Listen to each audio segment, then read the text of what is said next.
How many times have you heard that the number one reason donors stop giving is because you didn't show them how their gifts made a difference? In today's podcast, we outline 3 steps to help nonprofit leadership buy into the importance on reporting on outcomes. Because we know that an organization whose culture includes reporting back impact has engaged donors and much higher revenue. Welcome to the Nothing But Major Gifts podcast from Veritas Group, featuring Richard Perry and Jeff Schreifels. Twice a month, we bring you the latest and best thinking about major gift fundraising, so you can develop authentic relationships with your major donors. Here are your hosts, Richard and Jeff.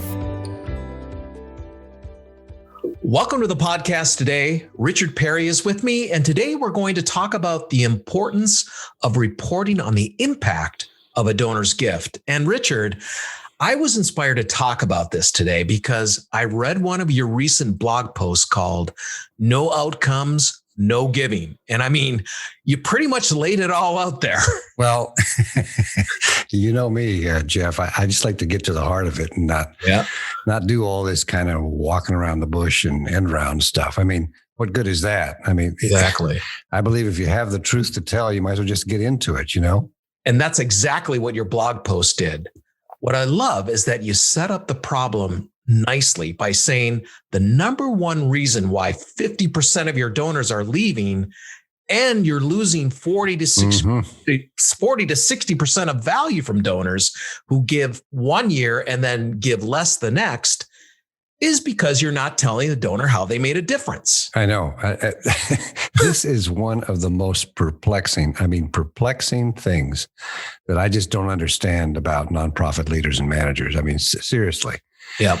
They will invest all kinds of resources to bring in new donors. I mean, you know this, Jeff, millions and millions of dollars. They'll invest that. Yet almost nothing on how to report back, on, well, what did the giving actually do? What kind of impact have you had? Yeah. And so in addition to that, it amazes me, how little the program and finance people understand the need to report on the work, that they're doing. So it's, I guess they don't maybe see it as a value for donors. I agree. And we hear it all the time from mid, major, and planned giving officers who are supposed to report back to donors, yet they can't get the information. Yep. And then the program finance people aren't helping them get it. What they really need. And it's really frustrating for the frontline fundraiser. It's very, very frustrating. But hold on now. We're not here to bash program and finance people. Okay. I mean, most of the time, in fact, in almost every occasion that I've seen, it's not that program and finance people that don't want to help. It's that no one has really educated them on why it's important. I mean, that's the real problem. So couple that with the fact that leadership didn't invest in the process or, the proper resources to get the impact information. So all of that kind of, it's really basically a leadership failure. Yeah, good. Okay, let's blame leadership. Okay.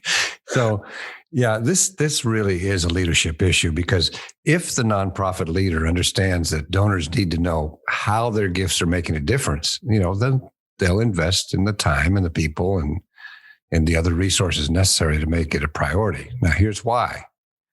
Because ultimately, they end up with more net revenue because they're retaining donors at a higher level and reducing that loss you were talking about, that value attrition. Exactly. And that leads us to these 3 steps that you outlined in your blog in how to actually get the leader to buy into this. And then once you get buy-in, how do you get the staff to buy in? Mm-hmm. So why don't you just outline for us the process that a good development director or the head of a major gift program would take to make this happen and actually enculturate into the organization?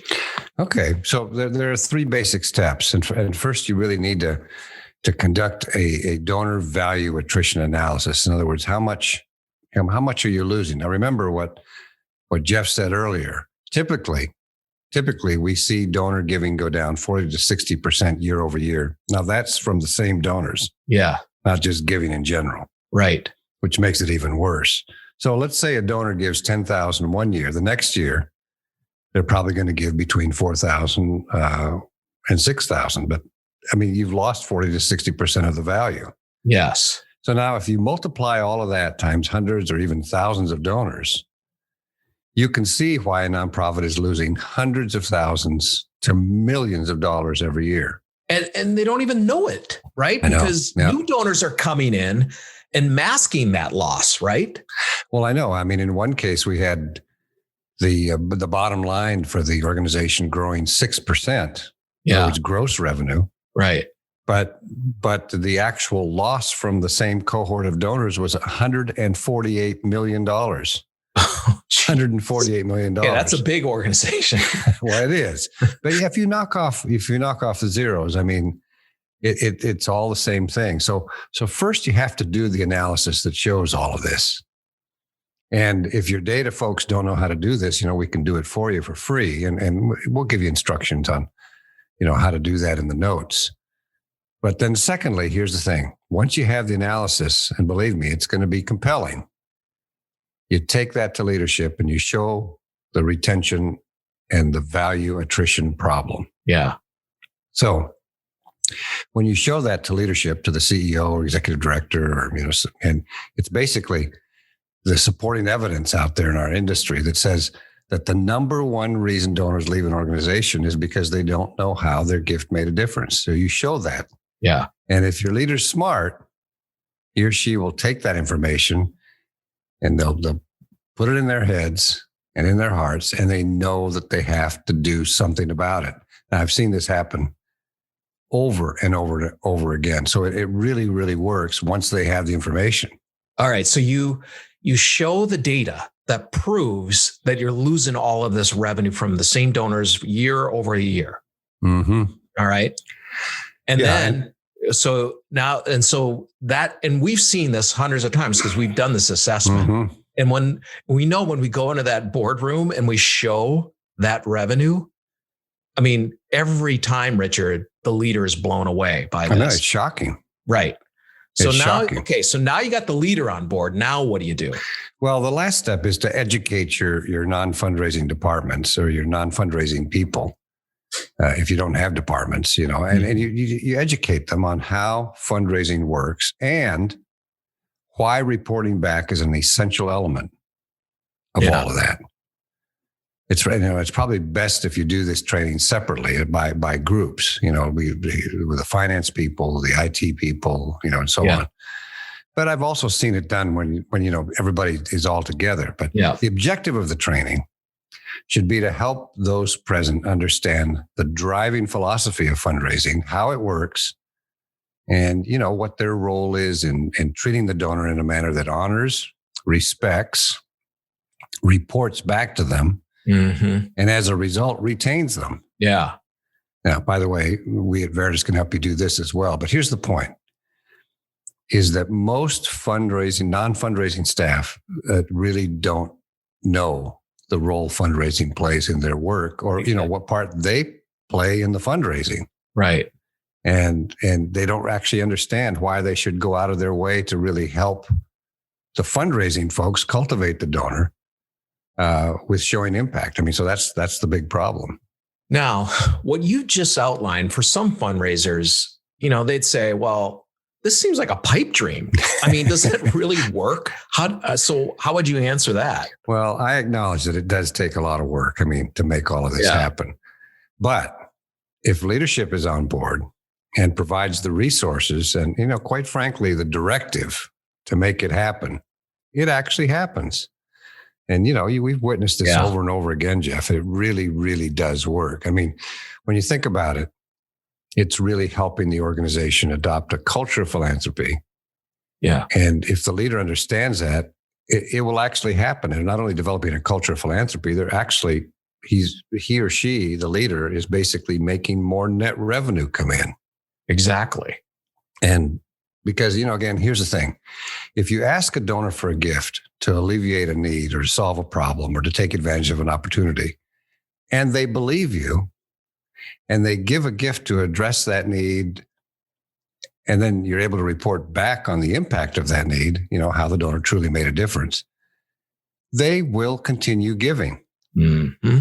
But if you don't show that and how they made an impact, they'll be gone. And that's the tragic thing, Jeff. It's just such a waste that we work so hard on the front end to bring the donor in, and we spend so much money, and then we lose it on the back end. Yeah. Well, this has been awesome stuff, Richard. And I hope if you are listening, you've been inspired to help your organization figure out how to support an infrastructure to enable it to report on that impact. Mm-hmm. It will be a game changer for your organization. Yep. It really will.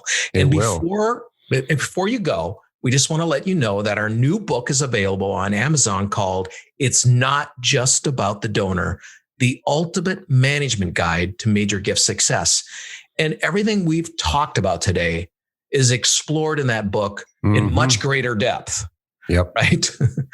So just go to Amazon.com for that. Thank you for joining us today, and we'll see you next time. Yes, thank you. Thank you for joining us for the Nothing But Major Gifts podcast from Veritas Group. Richard and Jeff also write an ongoing blog that you can subscribe to for free at veritasgroup.com. Please join us again next time.